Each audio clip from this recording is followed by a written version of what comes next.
বড়দের অন্তরে আঘাত দিও না। এই কথাগুলি পিতামাতা উপদেশ স্বরূপ আমাকে বলবেন বা তোমাকে বলবেন, এটাও কিন্তু ভালো রাস্তা দেখানোর একটা সিস্টেম, এটাও একটা ভালো পথ। অর্থাৎ দুনিয়াতে জাহেরি যে সিস্টেম বা মানুষের প্রতি মানুষের যে একটা কর্তব্যবোধ, দায়িত্ববোধ, সম্মানবোধ, শ্রদ্ধাবোধ, এই শিক্ষাটা প্রাথমিকভাবে মানুষ প্রত্যেকটা সন্তান সন্ততি তার ঘর থেকে পায়, পিতামাতার কাছ থেকে পায়। এই সূত্রে ওনারা গুরু। আর আমরা যখন স্কুল, কলেজ, মাদ্রাসা, ইউনিভার্সিটিতে পড়ি, এখান থেকে যিনারা আমাদের শিক্ষক, এনারা আমাদেরকে জাহেরি জ্ঞান, পুঁথিগত বিদ্যা, জাহেরি বিদ্যা শিক্ষা দান করেন। সেই সূত্রে ওনারাও কিন্তু গুরু, ওনারাও পথ প্রদর্শক। বাতুনি রাস্তা দেখায় না, জাহেরি রাস্তা দেখায়। আর এইগুলির পরেও একজনের কাছে আত্মসমর্পণ করতে হয়। তিনি গুরু। তিনি কোন গুরু? তিনি কি বিদ্যা দান করেন? তিনি এই বিদ্যা দান করেন যে বিদ্যা কোনো পুঁথি পুস্তকে পাওয়া যায় না, স্কুল, কলেজ, ইউনিভার্সিটিতে পাওয়া যায় না। নিজেরে নিজে জানার বিদ্যা, নিজেরে নিজে চেনার বিদ্যা। এই বিদ্যায় যিনি বিদ্বান, কয় গুরু যিনি, তিনি কি জিনিস বর্জন করেছেন, কি জিনিস অর্জন করেছেন। শোনো, যিনি গুরু হয়েছেন তিনি সর্বপ্রথম তার আমিত্ব, তার বড়ত্ব, তার অহংকার, এই যে আমার আমার, আমি এই, আমি সেই, আমি এত বড়, এই যে বড়ত্ব, এটা সর্বপ্রথম যিনি বর্জন করেছেন তিনি আল্লাহতে মিশে আল্লাহময় হয়ে গেছে। এই বড়ত্ব বর্জন করার পরে তিনি যে বস্তু অর্জন করেছেন সেই বস্তুর নাম হচ্ছে ইলমে লাদুনী। এই ইলমে লাদুনী প্রাপ্ত করেছেন যেজন, মুর্শিদ হয়েছেন সেজন, গুরু হয়েছেন সেজন। বলে যে নবীর বংশ ছাড়া বায়াত গ্রহণ করা যাবে না, তাহলে আমরা কোথায় বায়াত গ্রহণ করব? না, নবীর বংশ, আওলাদে রাসূল সাল্লাল্লাহু আলাইহি ওয়াসাল্লাম যিনারা আছেন এই দুনিয়ার বুকে, ইনাদের হাতে যদি কেউ আত্মসমর্পণ করতে পারে, উত্তম কাজ, বড় সৌভাগ্যের কাজ। তবে এর অর্থ এই নয় যে আওলাদে রাসূল ছাড়া অন্য কারো হাতে বায়াত গ্রহণ করা যায় না, ব্যাপারটা এরকম নয়। অর্থাৎ আওলাদে রাসূল যারা, তারা হলেন বেলায়েত দানকারী, তারা বেলায়েতের মূল সমুদ্র। আর এই বেলায়েতের সমুদ্রের সঙ্গে যারা সাধনা করে, পরিশ্রম করে, একটা নদী স্বরূপ দরব সমুদ্রের সঙ্গে যে নদীর সম্পর্ক আছে, এই সমুদ্রের জল নদীতে আসে, আবার নদীরও পবিত্রতা, ওই নদীরও পবিত্র জল সমুদ্রে গিয়ে মিলিত হয়ে নিজে শুদ্ধ হয়ে যায়। ঠিক সেই রকম ভাবে দুনিয়াতে অন্যান্য ওলি আল্লাহগণ যারা, তারা আহলে বাইত রাসূলের সঙ্গে সম্পর্ক স্থাপন করে, সেখান থেকে বেলায়েত গ্রহণ করে খেলাফতের সার্টিফিকেট প্রাপ্ত হয়েছেন যারা, তাদের কাছেও যদি তুমি বায়াত গ্রহণ করো, তাহলে মূল ঠিকানা মদিনাই হয়ে যায়। সুতরাং আওলাদে রাসূলের হাতে বায়াত গ্রহণ করা যাবে। অন্যান্য ওলি আল্লাহগণ যারা, তারা যদি জাহেরি অবস্থায় নবীর বংশ নাও হন, হাকিকতে তো আমরা সকলেই নবীজির সন্তান। সেই সূত্রে ইনাদের হাতেও বায়াত গ্রহণ করা যায়। একটা গান গাই।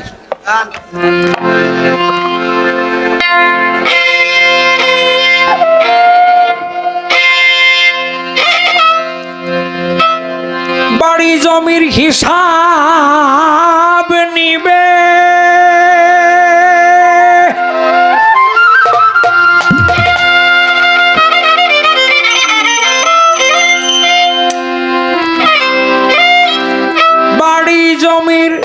হিসাব নিবে, সাক্ষী দিচ্ছে বেদ পুরাণ। বাড়ি জমির হিসাব নিবে, সাক্ষ্য দিচ্ছে বেদ পুরাণ। মাটির দেহ খাঁটি করো, বলো তোমার দিল কুরআন। মাটির দেহ খাঁটি করো, বলো তোমার দিল কুরআন।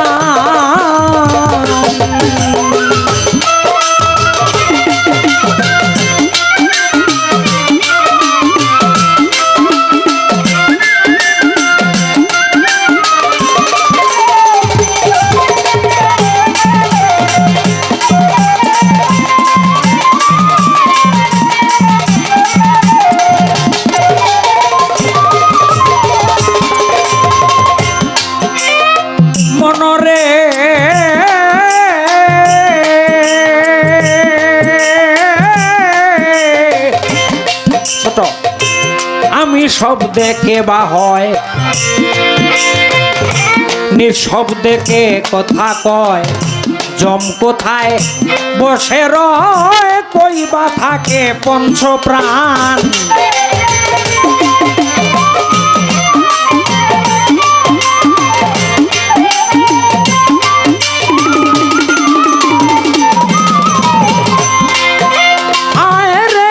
শব্দে কে বা হয়, নিঃশব্দে কে কথা কয়, জম কোথায় বসে রয়, বই বা থাকে পঞ্চপ্রাণ। গুরু সঙ্গ স্বভাব নিয়া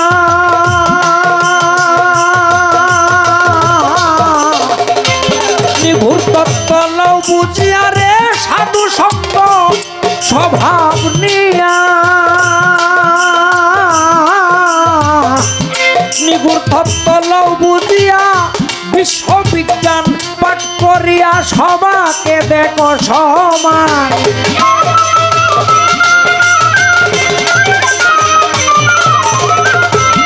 বিশ্ববিজ্ঞান পাঠ করিয়া সবাইকে দেখো সমান। মাটির দেহ খাঁটি গরম হলো তোমার দিল কুরআন, মাটির দেহ খাঁটি গরম হলো তোমার দিল কুরআন।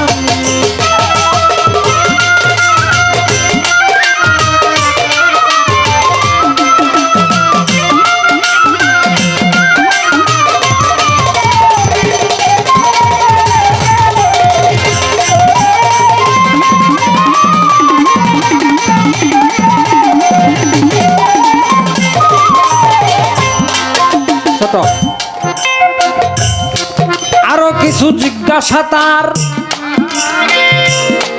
আছে আমার কাছে, ধীরে ধীরে বলবো বন্ধুগণ। আমার মনে আছে কয়েক গুরু কোন জাতের হয়, আমি জানতে চাই। শুনো রে বোন তাসলিমা, প্রকৃত অর্থে কামেল গুরুর কোনো জাত নাই।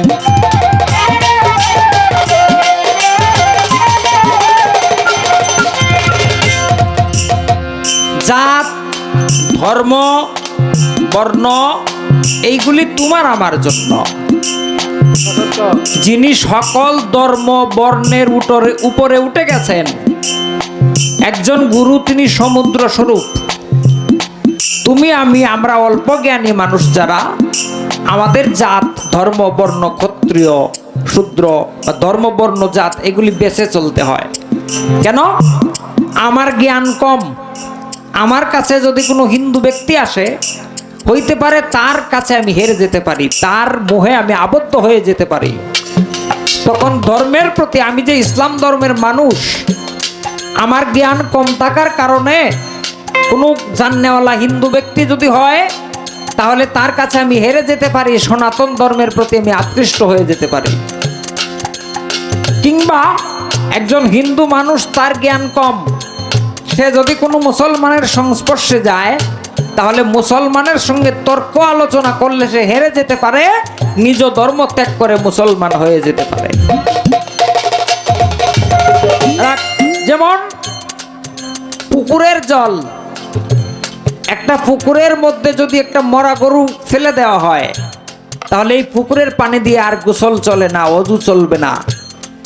কারণ একটা মরা গরুর মধ্যে যে পরিমাণ পচিনা বা যে পরিমাণ আবর্জনা সৃষ্টি হবে, এই আবর্জনাকে গ্রহণ করে পবিত্র থাকা একটা পুকুরের পক্ষে সম্ভব নয়। কিন্তু সমুদ্রের মধ্যে যদি লক্ষ লক্ষ পচা আবর্জনা যায়, তাহলে পচা আবর্জনা সমুদ্রের তার অতল গর্ভে মিলিন করে স্বয়ং পবিত্র থাকে। অনুরূপভাবে যিনি ওলি আল্লাহ, ইনার কাছে যে ধর্মের মানুষ, যে বর্ণের মানুষই যাক না কেন, সকল অপবিত্রতাকে পবিত্র করে দিয়ে নিজে স্বয়ং শুদ্ধ থাকতে পারেন। তাই যিনি কামেল মুর্শিদ, তিনি সাধারণ মানুষ নন, তিনি আমিত্ব বরত্বকে বর্জন করে দিয়ে ওয়াহেদানিয়াতের সাধনা করে আল্লাহতে লয়প্রাপ্ত হয়ে তিনি খুদার জাতের সঙ্গে মিশে গেছেন। তখন খুদার যে জাত কামেল মুর্শিদেরও একই জাত, তার আলাদা কোনো জাত নাই। ও মনরে ছেড়ে দিয়া মন্দের ভাগ, ভক্তি শ্রদ্ধা অনুরাগ, হিংসা নিন্দা পরিত্যাগ করলেই আটক মদনবাদ।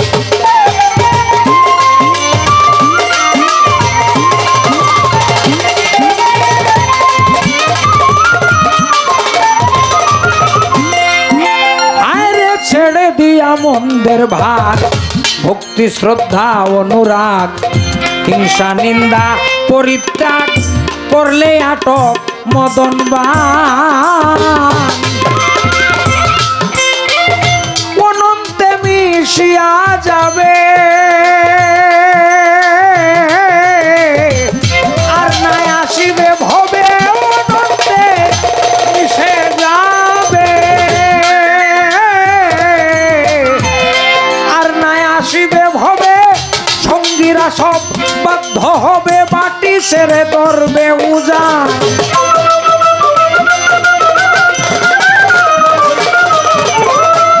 সঙ্গীরা সব বাধ্য হবে, ভাটি ছেড়ে ধরবে উজান।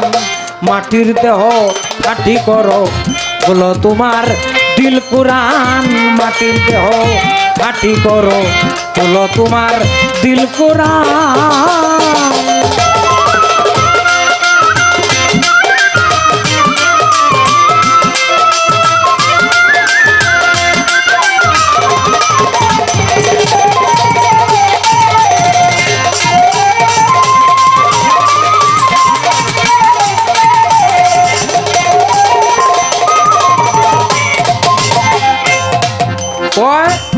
কি কাজ করলে আমরা ভক্ত হতে পারবো? তুমি গুরুর পায়রবি করতে থাকো, করতে করতে এমন একটা সময় তোমার আসতে পারে যে সময়ে মুর্শিদের যদি ক্ষুধা লাগে, তিনি মুখ দিয়ে বলার আগে তুমি বুঝতে পারবে যে আমার মুর্শিদ কি চায়। তোমার গুরু যিনি, তিনি মুখে প্রকাশ করার আগে যখন তুমি বুঝতে পারবে যে আমার হুজুরের এটার প্রয়োজন, এই সময়টা যখন তোমার আসবে তখন তুমি ভক্ত হবে। এর আগে ভক্ত নয়, শিষ্যই থেকে যাবে। আবার খেলাফতের দরকার। কি কাজ করলে খেলাফত নেওয়া যায়? খেলাফত গুরুর রঙে রঙিন হতে পারবে যেদিন, গুরুর স্বভাবে নিজের স্বভাবকে ধারণ করতে পারবে যেদিন, খেলাফতের উপযুক্ত হতে পারবে সেই দিন।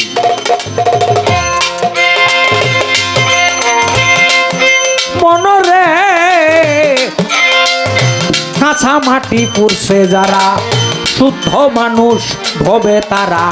জিন্দা থাকতে গেছে মারা, স্বর্গ নরক এক সমান।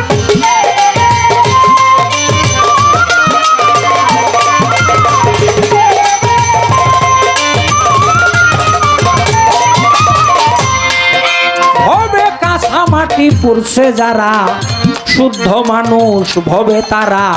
জিন্দা থাকতে গেছে মারা, স্বর্গ নরক এক সমান। ভয় থাকে না তার অন্তরে,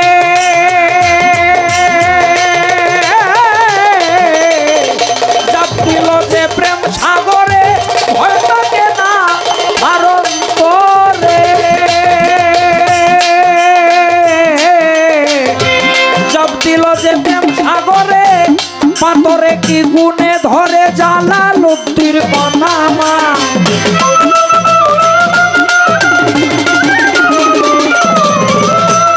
পাথরে কি গুণে ধরে জালালউদ্দিন কথামান। মাটির দেহ খাঁটি করো, বলো তোমার দিল কুরআন। মাটির দেহ খাঁটি করো, বলো তোমার দিল কুরআন।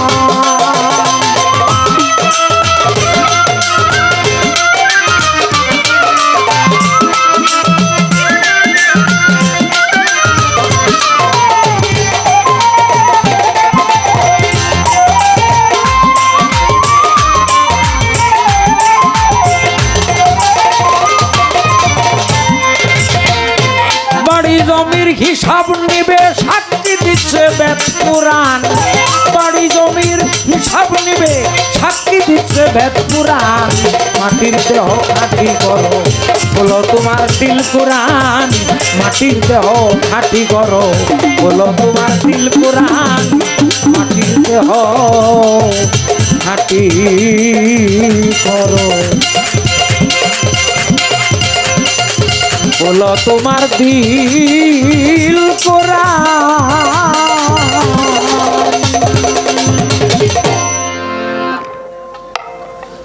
শেষ করলাম। তার গানটার উপরে বললে আর অনেক কিছু বলার ছিল, শর্ট করে যে কথাগুলি না বললেই নয়, এই কথাগুলি বলে আমি তার প্রশ্নটার জবাব দেওয়ার চেষ্টা করলাম। এখন গুরুর তো কোনো কিছু জিজ্ঞাসা করার থাকে না।